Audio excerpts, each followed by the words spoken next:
6 ng umaga. Magandang araw, ako si Keith Dominic Labisoris at ito ang Balitang Bayan. Sa ating ulo ng balita, lumalaki ang kontrobersya sa ilang flood control projects sa Pilipinas.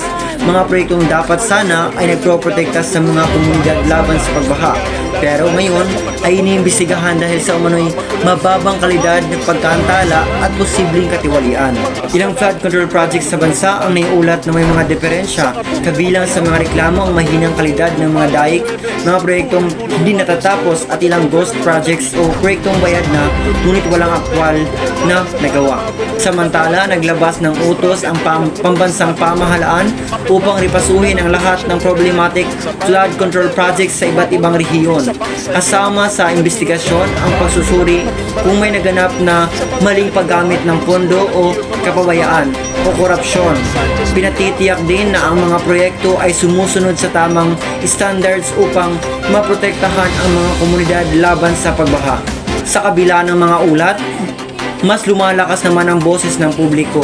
Maraming komunidad ang humihiling ng mas mabilis na aksyon, lalo na ang mga lugar na paulit-ulit binabaha. Sa social media, libo-libo ang nagbabahagi ng kanilang karanasan. May ilang nagsasabing nakakatakot ang sitwasyon lalo na kapag gabi at biglang tumataas ang tubig. May mga lokal na opisyal din ang nananawagan na ripasuhin hindi lamang ang kalidad ng construction, kundi pati ang tamang pagplano ng mga flood mitigation efforts. Ayon sa mga eksperto, hindi sapat ang paggawa lamang ng mga daik at drainage system. Dapat ay komprehensibong plano, kasama ang tamang urban planning, river desilting at wastong waste management. Dagdag pa rito, sinabi ng environmental groups na mas lumalala ang pagbaha dahil sa mabilis na urbanisasyon at kawalan ng tamang watershed protection.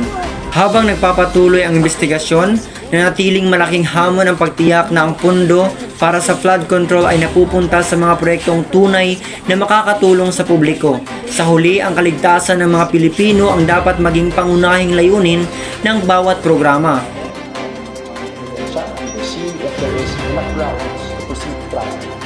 As for those applying for the Witness Protection Program, Patuloy naming babantayan ang pag-usad ng usaping ito. Ako si Keith Dominic Labisoris at ito ang Balitang Bayan. Magandang araw.